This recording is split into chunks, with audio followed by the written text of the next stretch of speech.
네, 이번 시간에는 전문 심장소생술 ACLS를 간단하게 전체를 다 다룰 수는 없을 것 같고요. ACLS에 대해서 어느 정도 요약해서 말씀드리는 시간이 되겠습니다.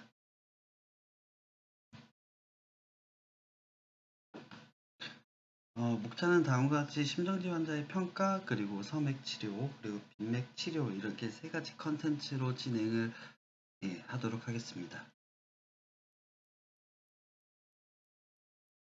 먼저 심정지 환자의 평가 및 기본 소생술에 대한 내용이고요. 환자를 평가하는 목적은 환자에게 발생한 의학적인 문제를 찾고 우선순위를 정하기 위한 것이고요. 다음과 같은 순서로 심정지 환자의 평가와 기본 소생술이 진행되겠습니다. 먼저 당연히 현장 안전 확인을 해야겠고요. 당연히 감염 방지도 이루어져야겠죠. 그리고 나서 반응 확인을 할 때는 두드려 깨워보기, 만약에 반응이 없다면은 구조 요청 119 신고 및 자동 제세동기 요청을 해야 한다는 것, 그리고 맥박 확인 및 호흡 확인. 일반인의 경우에는 맥박 확인이 제외가 되고요. 의료 종사자인 경우에는 맥박과 호흡을 동시에 10초 이내로 확인하도록 되어 있고, 정상호흡이라면은 관찰을 하기 위해서 의식이 없었던 환자이기 때문에 관찰하기 위해서 병원으로 이송하는 것이 권장이 되고, 호흡이나 맥박을 확인한 경우 맥박이 없고 호흡이 없거나 비정상적인 호흡을 보인다면은 심폐소생술을 시작을 해야 하겠습니다. 가슴 압박대 인공호흡을 30대 2로 반복을 하고요. 이러한 심폐소생술을 계속 하는데 119가 도착, 일반인들은 119가 도착하고 이렇게 멈추고 하겠지만은 여러분들 의료 종사자인 경우에 심폐소생술을 하다가 제재동기가 도착한다면은 제재동기를 먼저 활용을 해야겠고, 제재동기의 리듬 분석에 따라서 제재동이 필요한 경우, 필요하지 않은 경우로 나누어 볼 수 있는데, 필요한 경우는 제재동을 시행을 하고 이후에 2분간 다시 심폐소생술을 하고, 다시 2분마다 제재동기가 심장 리듬을 재분석하겠죠. 그러면서 다시 필요 불필요에 따라서 심폐소생술과 제재동기, 심폐소생술과 리듬 분석 제재동기, 이러한 활동이 계속 반복이 되겠고, 직접 의료 지도에 따라서 6분간 심폐소생술 정도 후에 병원 이송을 고려해 볼 수 있겠습니다. 상황에 따라서는 즉각적으로 이송이 될 수도 있겠고요. 어쨌든 의식 그리고 호흡 맥박 확인. 하지만 구조 요청이 심폐소생술보다 먼저 우선한다. 응급의료 체계를 활성화시키는 게 심폐소생술보다 먼저이다라는 것을 한번 짚고 넘어가겠습니다.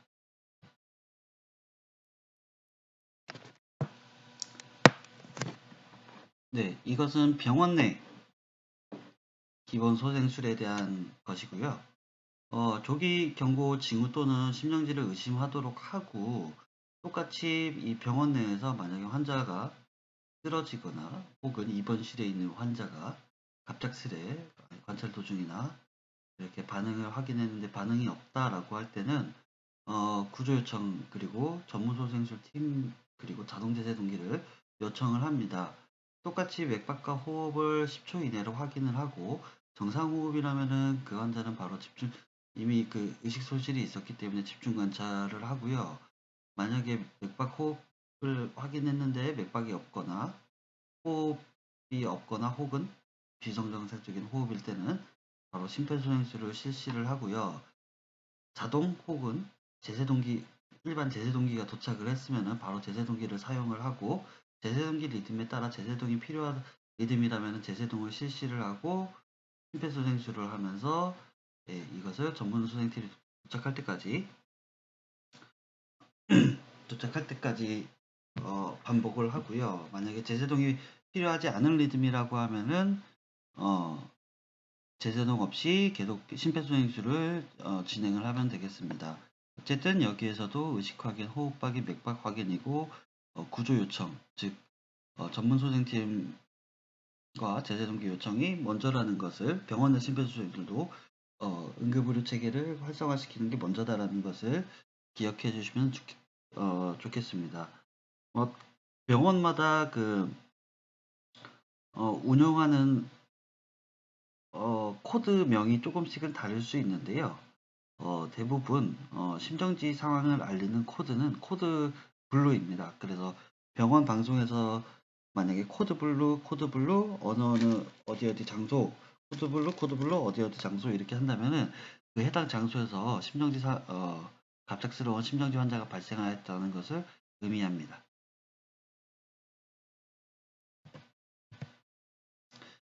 네, 그래서 기본 소생술은 먼저 의식 확인, 두드려서 깨워보기, 그리고 119 요청, 제재 동기 요청, 혹은 이것은 현장 심폐소생술을 기준으로 했고요.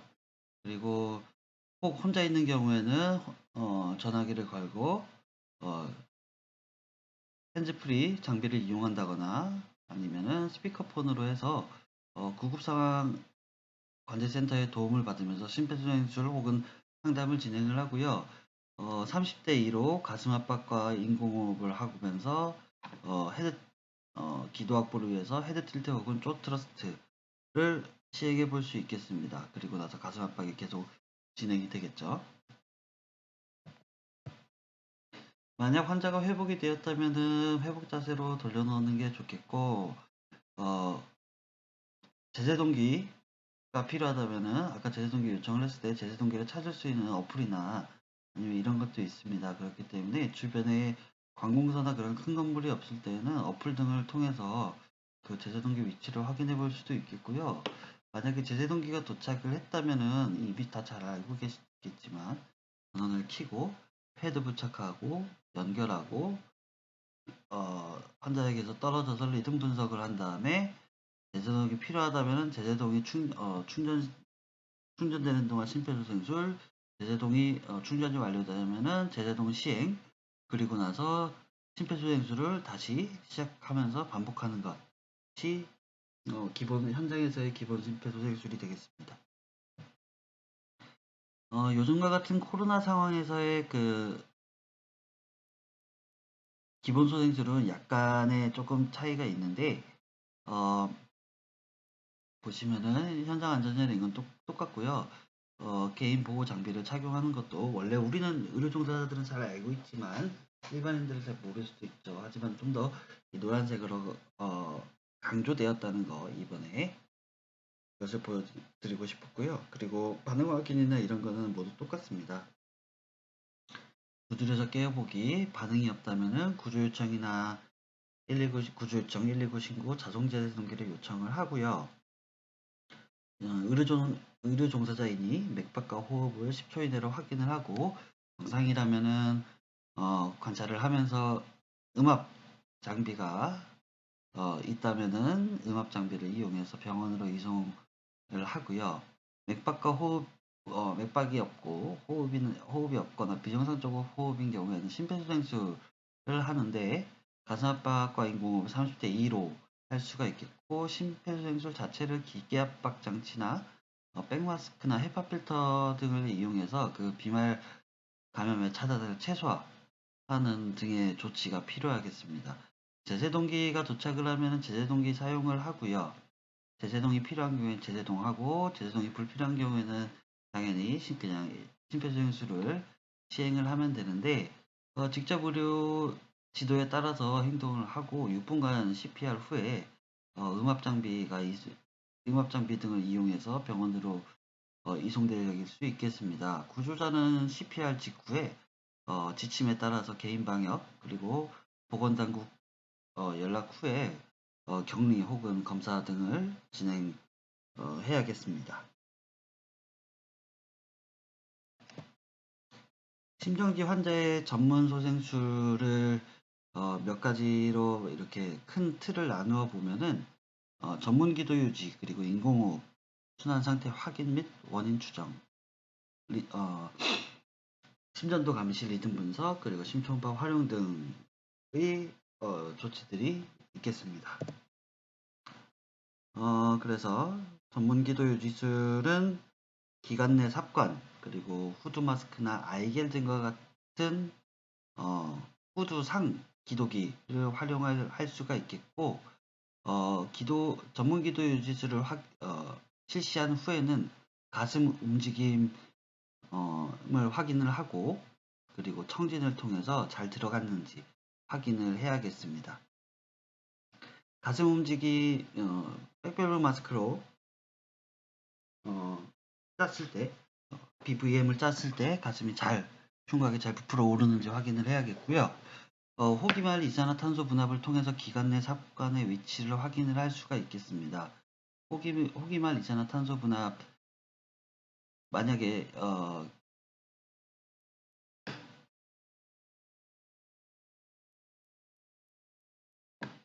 이렇게 인튜베이션을 한 다음에 호기말 이산화탄소 ETCO2 장비가 이렇게 설치되어 있는 경우에 보통 캡노그래피는 아마 이렇게 그려질 거예요. 우리가 짜고 하면은 이런 식으로 그려질 텐데 보통은 심장지원자에서 같은 경우는 이러한 포인트가 한 10 정도에서 어쨌든 40 미만으로 많이 떨어진 상태일 겁니다. 보통 정상은 35에서 45mm 머큐리로 되어 있기 때문에 심정지 환자에서는 그 폐 가스 교환이 잘 안 되고 폐로의 혈액 순환이 잘 안 되기 때문에 이러한 ETCO2에서 나오는 측정되는 이산화탄소 분압이 매우 낮은 10에서 20 정도의 수치밖에 되지 않을 거예요. 하지만 그 기관 삽관이 잘 되었다면은 흡기와 호기를 통해서 이러한 혹은 이렇게 굴곡이 있는 모양이 나올 수가 있겠지만 만약에 이 기도기가 위장에 들어갔다면은 위에서는 아예 가스 교환이나 그런 것이 없기 때문에 실제로 거의 플랫한 모양으로만 보일 것입니다. 그래서 이러한 파형을 통해서 기관 삽관의 위치를 확인을 할 수가 있다는 것을 기억해 두시면 좋을 것 같고요. 인공호흡을 할 때는 백벨브 마스크를 활용을 하고 킬로그램당 6에서 7 정도를 줘야겠고, 만약에 70kg의 성인이라고 쳤을 때는 한 490ml. 대개 BVM이 보통 한 1리터짜리들을 많이 갖고 있으니까요.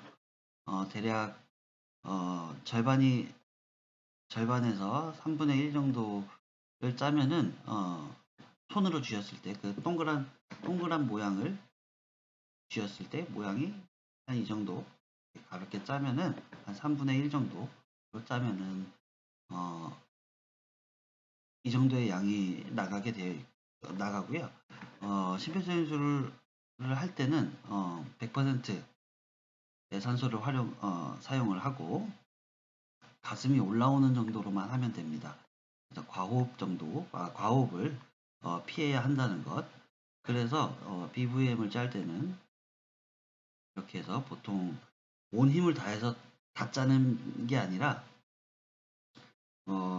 아래 4개 손가락 그리고 위에 엄지손가락을 둔 상태에서 한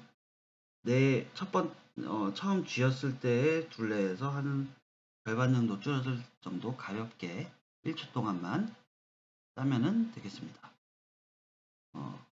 그리고 자발순환이 회복된 후에는 ETCO2를 감시하고 동맥혈 산소압, 그리고 산염기 상태, 그리고 SpO2 등을 확인을 하면서 그 환자의 호흡, A와 B를 잘 관찰을 해야겠죠. 순환 상태 확인을 할 때에는 일단 아까 얘기한 ETCO2를 통해서 순환 상태가 어느 정도인지 확인을 해볼 수가 있겠고요.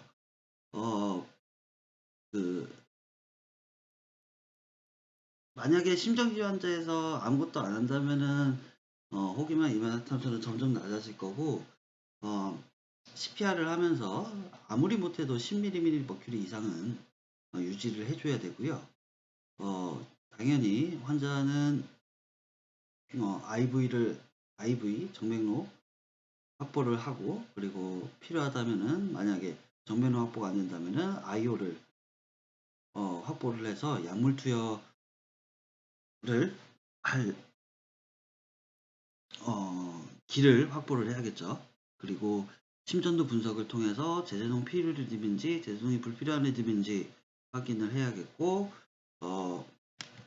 리듬 분석을 통해서 부정맥이나 심근경색 등을 확인할 수 있겠습니다. 그리고 심정지 원인을 추정을 해야겠죠. ETCO2가 만약에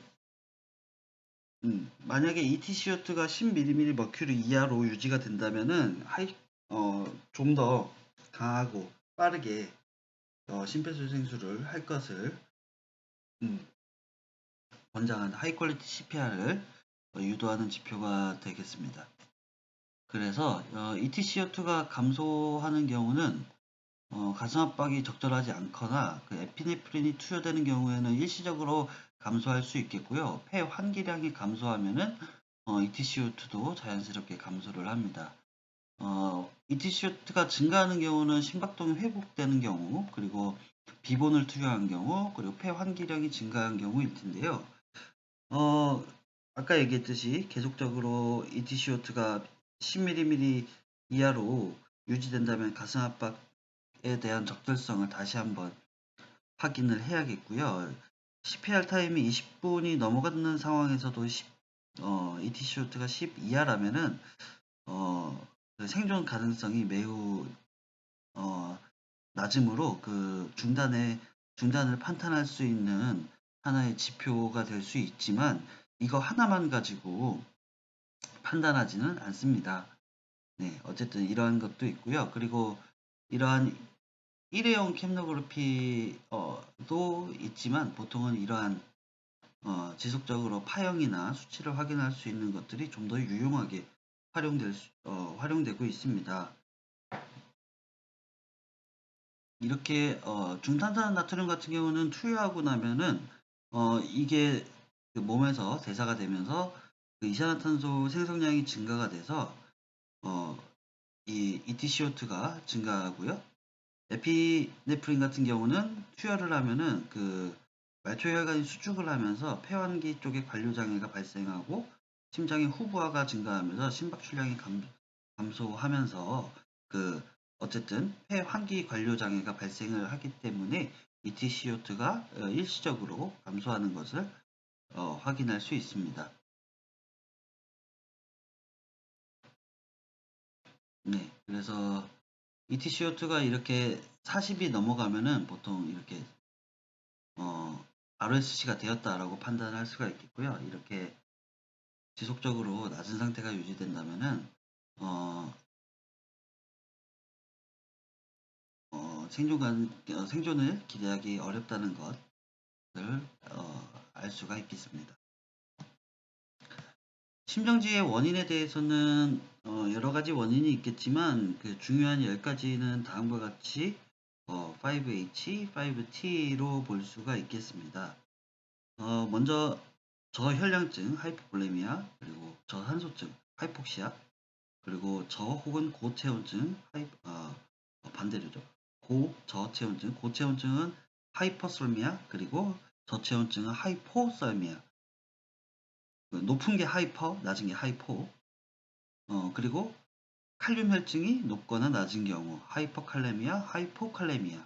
그리고 대사성 산증, 하이드로겐 아이온 엑세스, 에이시도시스 산증과 같은 에이시도시스 이런 게 있겠고요.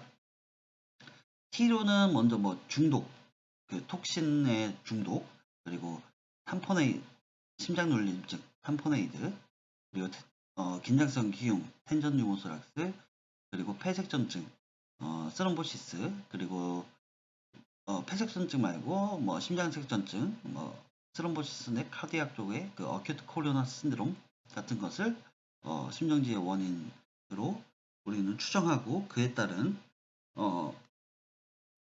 병력이나 문진 등을 그리고 징후들을 통해서 이러한 원인을 추정하고 원인을 교정하려는 노력이 필요합니다.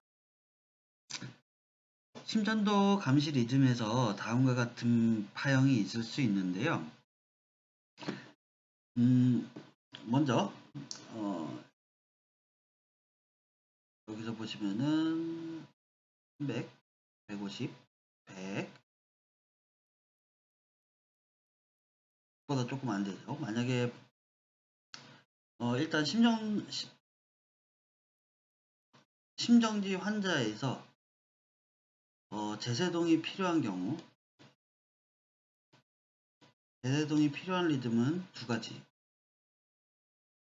VPIP, 여기처럼 VPIP이 있는 경우, 그리고 VTAG인데 QRS가 넓어진 지금 이 사진은 좀 적절하지 않은 것 같고요. QRS가 넓어진 요래 이렇게 되는 QRS가 넓어진 심실 빈맥이 나타난다면은 심실 빈맥이면서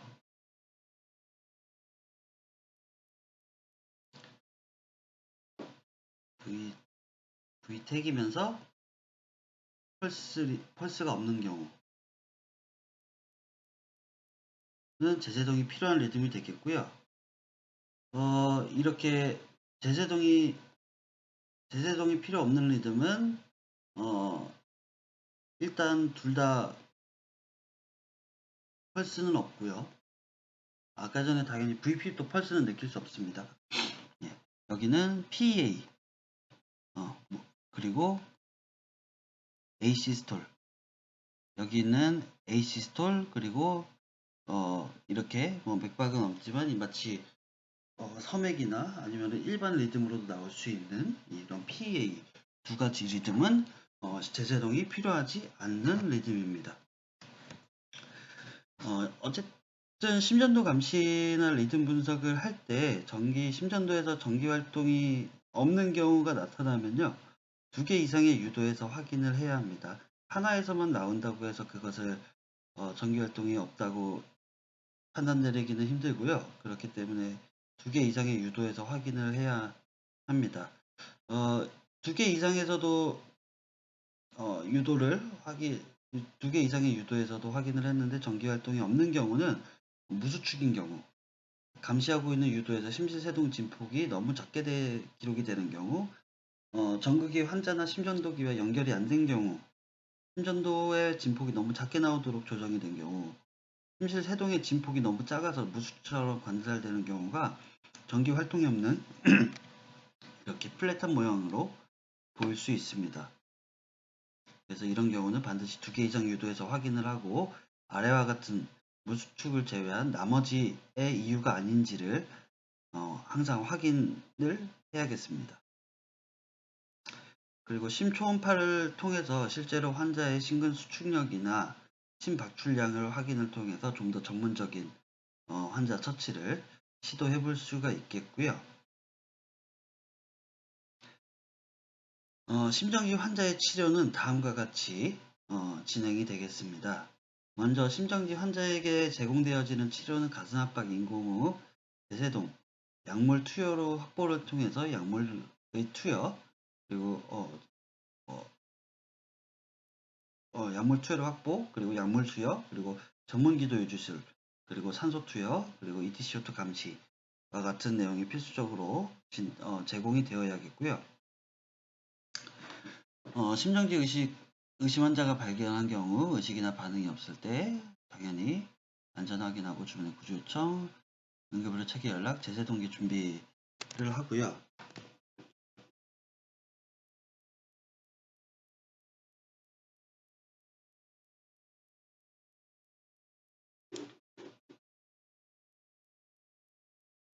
예, 그리고 호흡과 맥박 확인한 경우에 10초 이내로 공동맥을 확인을 하고, 맥박이 없으면 CPR을 시작하고, 제세동기 도착이 한다면 심전도 리듬을 확인해서 충격이 필요한 리듬인지 아닌지 판단을 해야겠죠. 그래서 충격이 필요한 리듬은 아까 얘기했듯이 VPIP, 심실세동, 혹은 펄스리스 VTAC, 무맥성 심실 빈맥인 경우에는 제세동 실시합니다. 제재동을 실시를 하고 한 후에는 2분간 심폐소생술을